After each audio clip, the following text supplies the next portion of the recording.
ओम शांति। आज बाप दादा के ईश्वरी मधुर महावाक्य हैं 24/4/24 प्रातः मुरली। ओम शांति। बाप दादा मधुबन। मुरली का शीर्षक है मीठे बच्चे, तुम सवेरे अमीर बनते हो, शाम को फकीर बनते हो। फकीर से अमीर, पति से पावन बनने के लिए दो शब्द याद रखो, मन मना भव, मध्याजी भव। प्रश्न, कर्म बंधन से मुक्त होने की युक्ति क्या है? उत्तर, याद की यात्रा तथा ज्ञान का सिमरण। बाबा कहते, कर्म बंधन से मुक्त होने की युक्ति क्या है? तो बाबा बोले उत्तर में, याद की यात्रा तथा ज्ञान का सिमरण। एक के साथ सर्व संबंध रहें, अन्य कोई में भी बुद्धि ना जाए। जो सर्वशक्तिमान बैटरी है, उस बैटरी से योग लगा हुआ हो। अपने ऊपर पूरा ध्यान दो। जैसे हम क्या करते हैं, दूसरों को ज्यादा देखते हैं, दूसरों पर ज्यादा ध्यान देते हैं, कौन क्या कर रहा है। वैसे ही बाबा कहते हैं, अपने ऊपर ध्यान दो कि हमारी हर इंद्री क्या कर रही है, हमारा मन मंत्री क्या कर रहा है। दैवी गुणों के पंख लगे हुए हों तो कर्म बंधन से मुक्त हो जाएंगे। बाबा ने आज नई बात बताई कि कर्म बंधन से मुक्त होना है तो दैवी गुणों के पंख लगे हुए हो। ओम शांति। बाप ने बैठ समझाया है, यह है भारत के लिए कहानी। क्या कहानी है?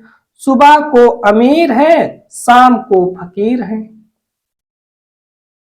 इस पर एक कहानी है। सुबह को अमीर था, यह बातें तुम जब अमीर हो तब नहीं सुनते हो। अर्थात ये सतयुग में सुनने की जरूरत नहीं, दरकार नहीं। फकीर और अमीर की बातें तुम बच्चे संगम युग पर ही सुनते हो, जब बाप दादा अवतरित होते हैं। या दिल में धारण करना है। बरोबर भक्ति फकीर बनाती है, ज्ञान अमीर बनाता है। दिन और रात बेहद का है।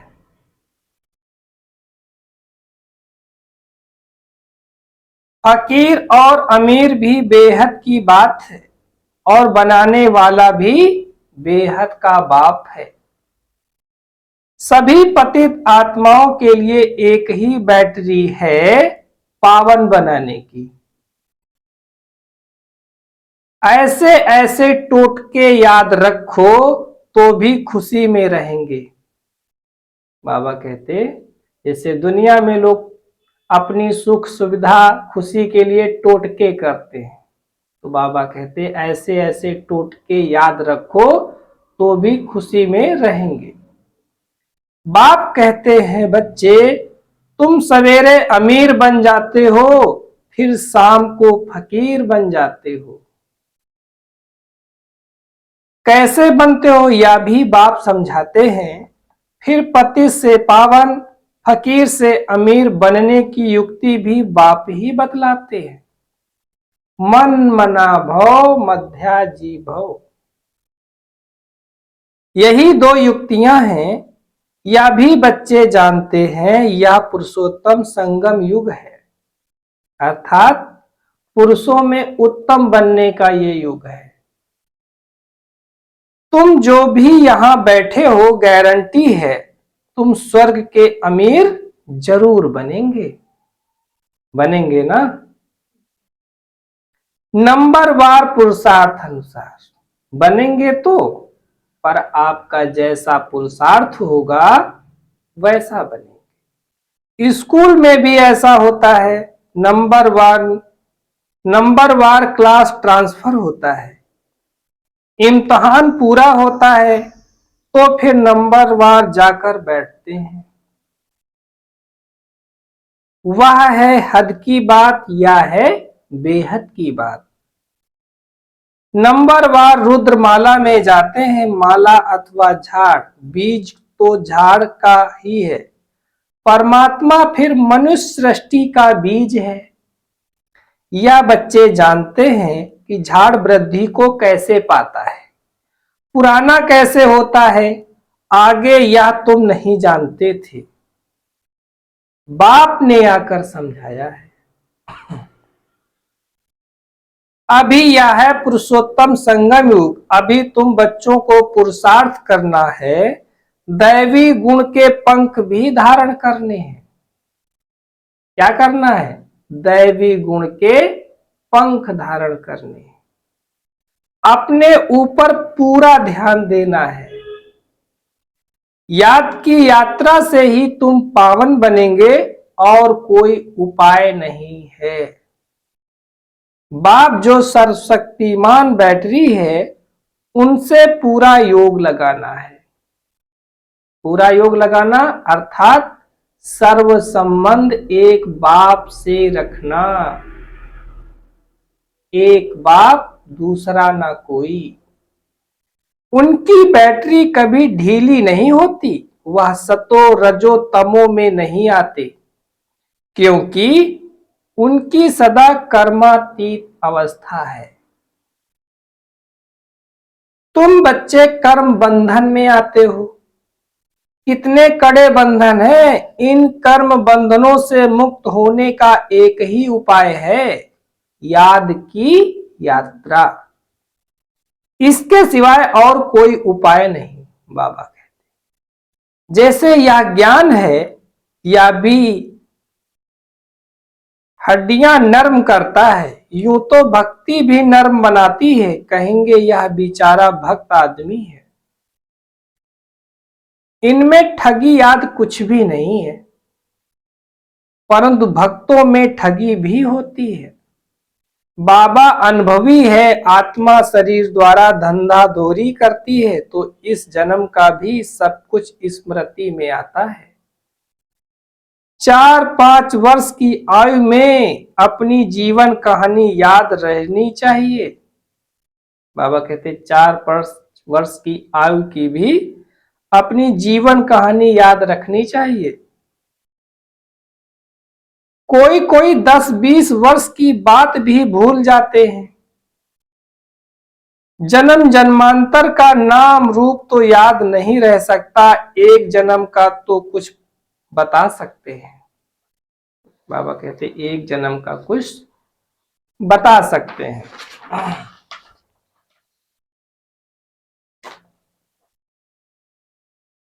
फोटो आदि रखते हैं, दूसरे जन्म का तो पता ही नहीं रह सकता। हर एक आत्मा भिन्न नाम रूप देश काल में पार्ट बजाती है, नाम रूप सब बदलता रहता है, या तो बुद्धि में है। कैसे आत्मा एक शरीर छोड़ फिर दूसरा लेती है, जरूर 84 जन्म, 84 नाम, 84 बाप बने होंगे। किसके? आत्मा के। अंत में फिर तमो प्रधान संबंध हो जाता है। जितनी बार हम देह लेते हैं छोड़ते हैं, लेते हैं छोड़ते हैं, तो आत्मा भी तमो प्रधान, तो उसका जेवर भी तमो प्रधान।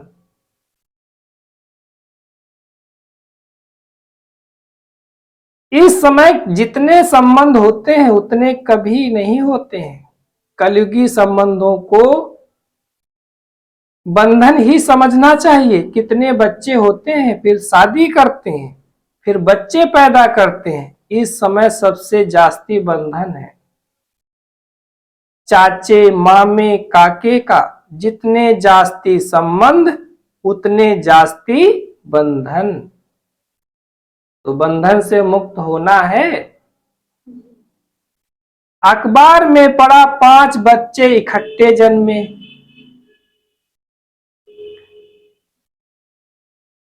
पांचों ही तंदुरुस्त हैं। हिसाब करो कितने ढेर संबंध बन जाते। इस समय तुम्हारा संबंध सबसे छोटा है, सिर्फ एक बाप से सर्व संबंध, दूसरा कोई से भी तुम्हारा बुद्धि योग नहीं है, सिवाय एक के। सत्युग में फिर इनसे जास्ती हैं। हीरे जैसा जन्म तुम्हारा अभी है, हाईएस्ट। बाप बच्चों को एडॉप्ट करते हैं, जीते जी गोद में जाना वर्षा पाने के लिए। सो अभी ही होता है, तुम ऐसे बाप की गोद में आए हो जिससे तुमको वर्षा मिलता है। तुम ब्राह्मणों से ऊंच कोई है नहीं। बाबा कहते इस नशे में रहो कि तुम ब्राह्मणों से ऊंच कोई है नहीं। सबका योग एक के साथ है, तुम्हारा आपस में भी कोई संबंध नहीं। बहन भाई का संबंध भी गिरा देता है, इसलिए हम आत्मा भाई भाई। संबंध एक से होना चाहिए, यह है नई बात। पवित्र होकर वापस जाना है, ऐसे ऐसे विचार सागर मंथन करने से तुम बहुत रौनक में आएंगे। सतयुगी रौनक और कलयुगी रौनक में रात दिन का फर्क है। भक्ति मार्ग के समय है ही रावण का राज, पिछाड़ी में साइंस का घमंड भी कितना होता है। जैसे सतयुग से भेंट करते हैं। एक बच्ची ने समाचार लिखा कि हमने प्रश्न पूछा कि स्वर्ग में हो या नरक में, तो 4-5 ने कहा हम स्वर्ग में हैं। बुद्धि में रात दिन का फर्क पड़ जाता है। कोई समझते हैं हम तो नरक में हैं, फिर उनको समझाना पड़ता है कि स्वर्गवासी बनने चाहते हो। स्वर्ग कौन स्थापन करते हैं, यह बहुत मीठी मीठी बातें हैं। तुम नोट करते हो परंतु यह कॉपी में ही नोट परंतु वह कॉपी में ही नोट्स रह जाते हैं, समय पर याद नहीं आते हैं।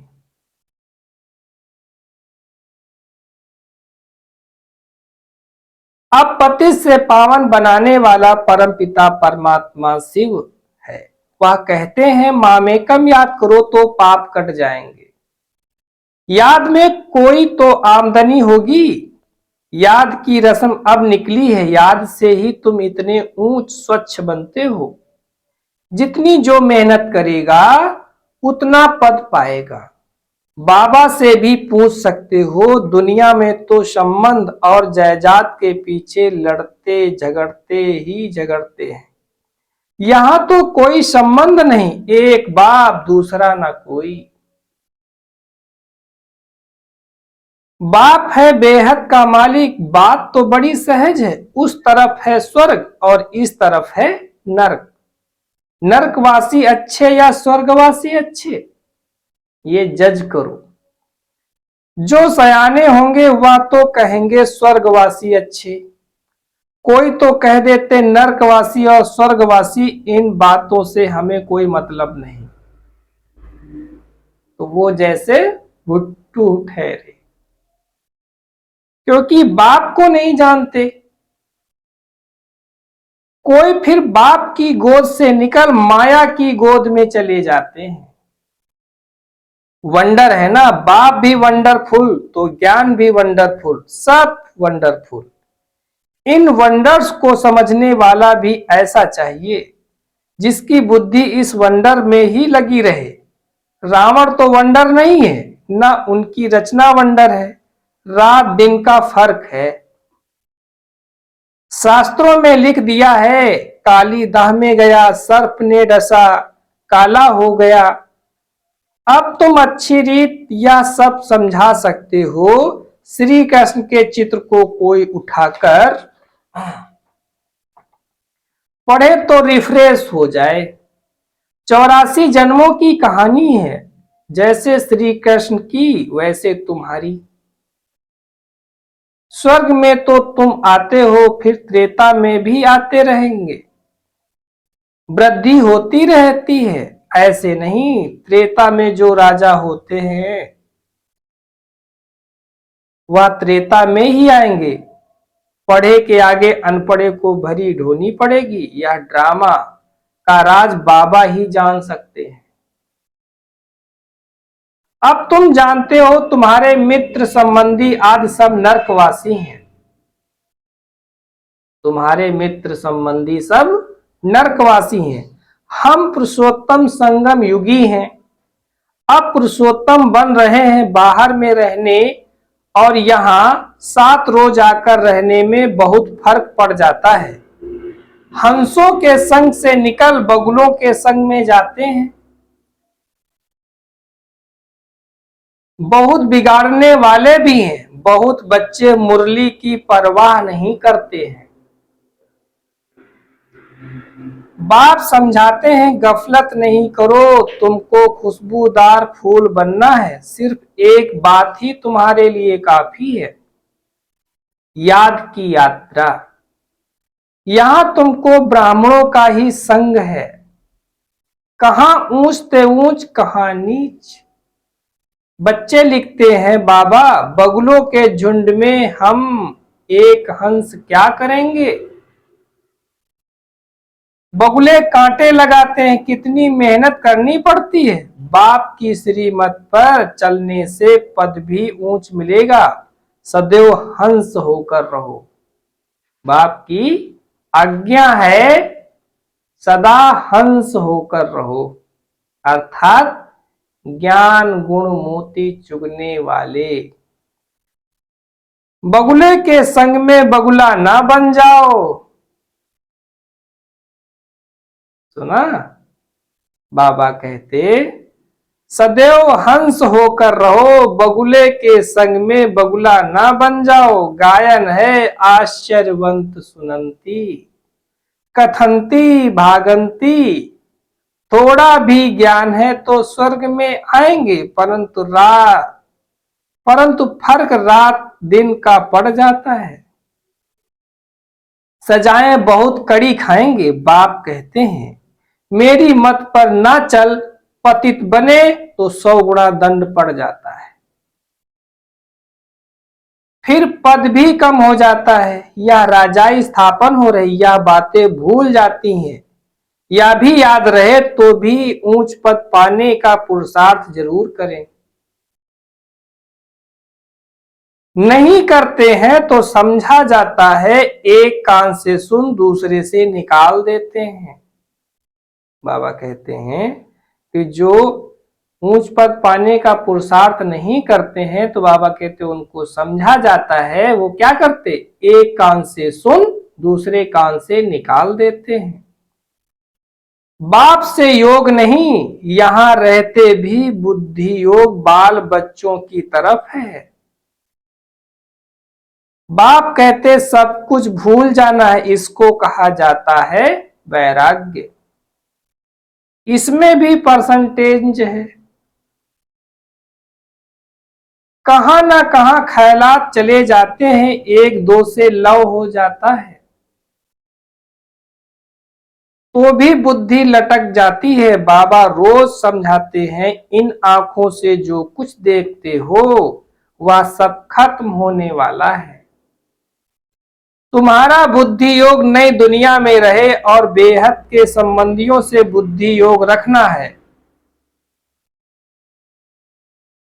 यह मासुक वंडरफुल है। भक्ति में गाते आप जब आएंगे तो फिर आपके बिगर हम किसी को भी याद नहीं करेंगे।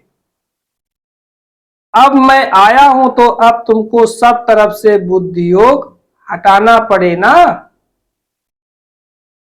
यह सब कुछ मिट्टी में मिल जाना है। तुम्हारा जैसे मिट्टी के साथ बुद्धि योग है, मेरे साथ बुद्धि योग होगा तो मालिक बन जाएंगे। बाप कितना समझदार बनाते हैं। मनुष्य नहीं जानते कि भक्ति क्या है और ज्ञान क्या है। अब तुमको ज्ञान मिला है तब तुम भक्ति को भी समझते हो। अब तुमको फीलिंग आती है कि भक्ति में कितना दुख है। मनुष्य भक्ति करते हैं, अपने को बहुत सुखी समझते हैं, फिर भी कहते हैं भगवान आकर फल देंगे। किसको और कैसे फल देंगे, ये बुद्धि से समझना है कि भगवान आकर फल देंगे तो किसको और कैसे फल देंगे, वह कुछ भी नहीं समझते। अब तुम जानते हो बाप भक्ति का फल देने आए हैं। विश्व की राजधानी का फल जिस बाप से मिलता है, वह बाप जो डायरेक्शन देते हैं उस पर चलना पड़े। उनको कहा जाता है ऊंचे ते ऊंची मत। मत मिलती है तो सबको, फिर कोई चल सके कोई चल ना सके। बेहद की बादशाही स्थापन होनी है। तुम अभी समझते हो हम क्या थे, अब हमारी क्या हालत है।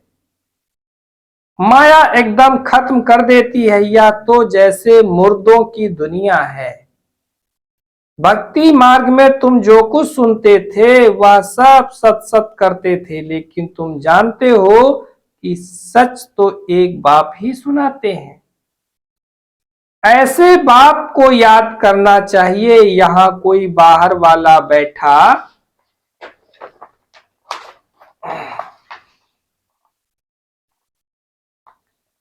हो तो उनको कुछ भी समझ में नहीं आएगा। कहेंगे या तो पता नहीं क्या सुनाते हैं। सारी दुनिया कहती परमात्मा सर्वव्यापी है, और यह कहते हैं वह हमारा बाप है। कान से ना ना करते रहेंगे। तुम्हारे अंदर से हाँ हाँ निकलती रहेगी, इसलिए नए कोई को अलाउ नहीं किया जाता है। अच्छा, मीठे मीठे सिकीलधे बच्चों प्रति माता पिता बाप दादा का याद प्यार और गुड मॉर्निंग। रूहानी बाप की रूहानी बच्चों को नमस्ते, और हम रूहानी बच्चों की रूहानी बाप दादा को याद प्यार और नमस्ते। शुक्रिया बाबा शुक्रिया, वाह बाबा वाह। धारणा के लिए मुख्य सार। खुशबूदार फूल बनने के लिए संग की बहुत संभाल करनी है। हमारा संग किसके साथ हो, हंसों के साथ। हंसों का संग करना है, हंस होकर रहना है। मुरली में कभी बेपरवाह नहीं बनना है, गफलत नहीं करनी है। सेकंड पॉइंट, कर्म बंधन से मुक्त होने के लिए संगम युग पर अपने सर्व संबंध एक बाप से रखने हैं।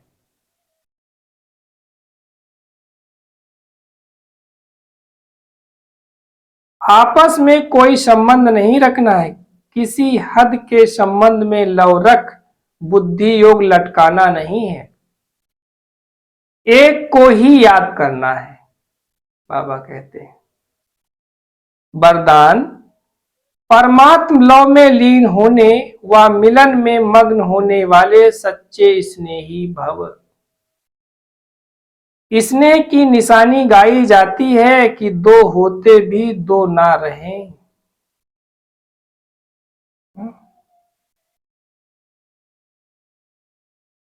लेकिन मिलकर एक हो जाए, इसको ही समा जाना कहते हैं। भक्तों ने इसी स्नेह की स्थिति को समा जाना व लीन होना कह दिया है। लव में लीन होना यह स्थिति है, लेकिन स्थिति के बदले उन्होंने आत्मा के अस्तित्व को सदा के लिए समाप्त होना समझ लिया है। अब बच्चे जब बाप के व रूहानी मासूक के मिलन में मग्न हो जाते हो तो समान बन जाते हो। आज का स्लोगन, अंतर्मुखी वह है जो व्यर्थ संकल्पों से मन का मौन रखता है। अंतर्मुखी वह है जो व्यर्थ संकल्पों से मन का मौन रखता है। अच्छा, ओम शांति, ओम शांति। 1 मिनट परमात्मा की, शिव बाबा की याद में बैठेंगे। फील करे मैं आत्मा या देह छोड़कर जा रही हूँ ऊपर की ओर।